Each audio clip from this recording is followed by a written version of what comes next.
Apa yang kalian pikirkan ketika mendengar kata historiografi atau penelitian sejarah? Apakah kata tersebut terdengar asing bagi kalian atau justru sudah familiar? Mungkin banyak dari kalian yang belum mengetahui apa itu historiografi. Sebenarnya, historiografi merupakan hasil dari penelitian sejarah.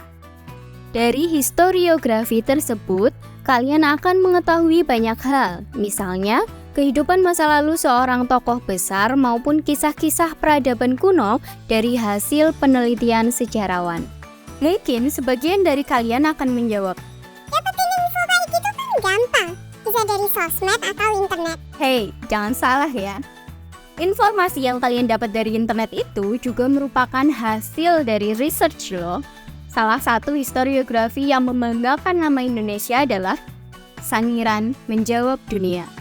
Memang penelitian apa yang sudah dilakukan sehingga menjadikan buku Sangiran Menjawab Dunia bisa membanggakan Indonesia dalam kancah internasional? Wah, kalau diceritain bisa panjang nanti, bisa jadi satu episode sendiri. Tapi kalau kamu tertarik untuk dengerin cerita lengkapnya dalam satu episode terpisah, boleh komen di bawah ya. Oke, singkatnya, dalam buku itu dijelaskan bahwa teori evolusi Darwin yang menyebutkan bahwa adanya kemiripan antara fosil manusia purba dengan kera, yang mana pada saat itu banyak mengalami penolakan. Banyak ahli yang menuntut pembuktian seperti, Kalau memang benar teorimu itu Darwin, harusnya ada dong gen penghubung antara kera ke manusia. Mana mungkin ada fosil yang seperti itu? dan benar saja, sampai Darwin meninggal, teori itu belum bisa dibuktikan. Tapi 10 tahun setelah kematian Darwin, seorang bernama Eugene de Bois berhasil membuktikan ada fosil manusia purba yang berciri seperti kera, tapi sudah berjalan tegak seperti manusia, yang disebut Pithecanthropus erectus. Dan penghubung antara kera ke manusia yang kemudian disebut mycelium itu kemudian ditemukan di mana? Bukan di Amerika, bukan di Afrika, bukan di Eropa, tapi di Indonesia. Tepatnya di daerah Sangiran, daerah yang sangat jauh dari gaung perdebatan teori evolusi.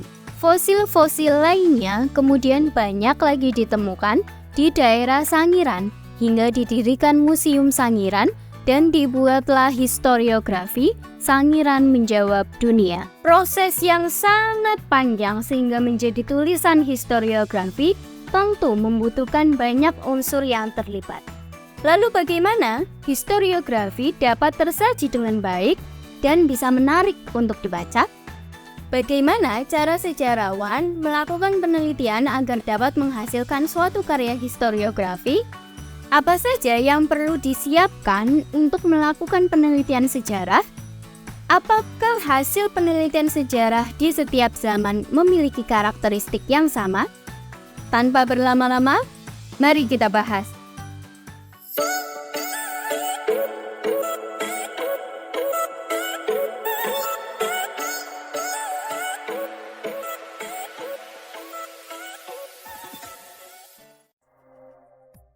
Sebelum masuk ke materi penelitian sejarah, kita perlu tahu dulu nih apa saja yang dibutuhkan untuk penelitian sejarah.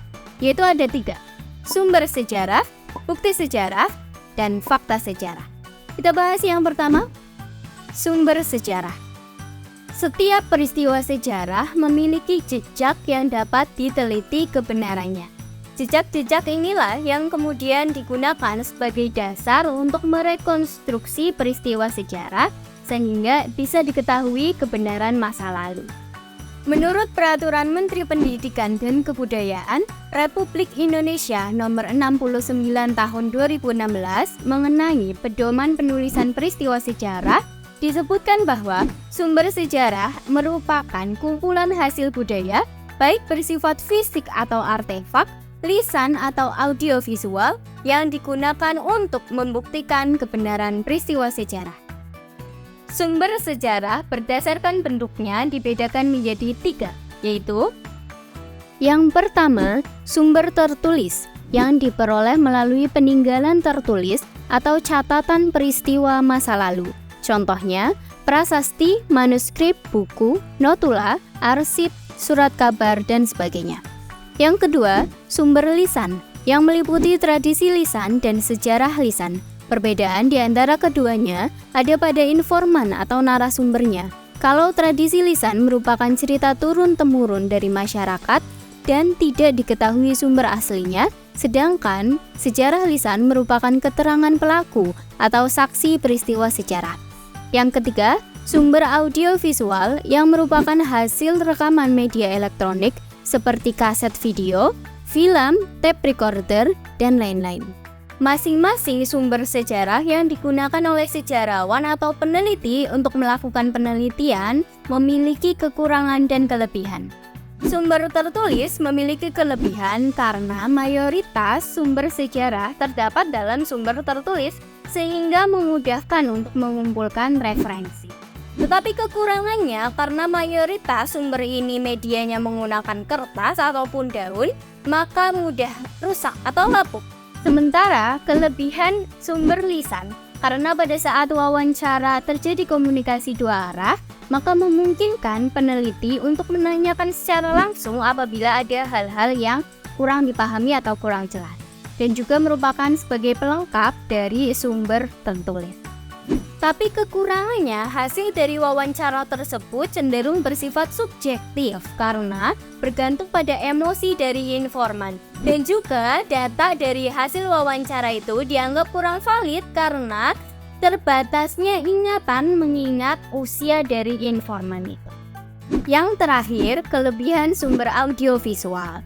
Biasanya ini lebih bisa menarik minat dan juga mengembangkan imajinasi dari sejarawan, membuat seolah-olah penontonnya itu merasakan secara langsung peristiwa sejarah, dan juga datanya dianggap lebih akurat. Tetapi kekurangannya, sumber ini disimpan dalam media elektronik yang kemudian juga rentan mengalami kerusakan.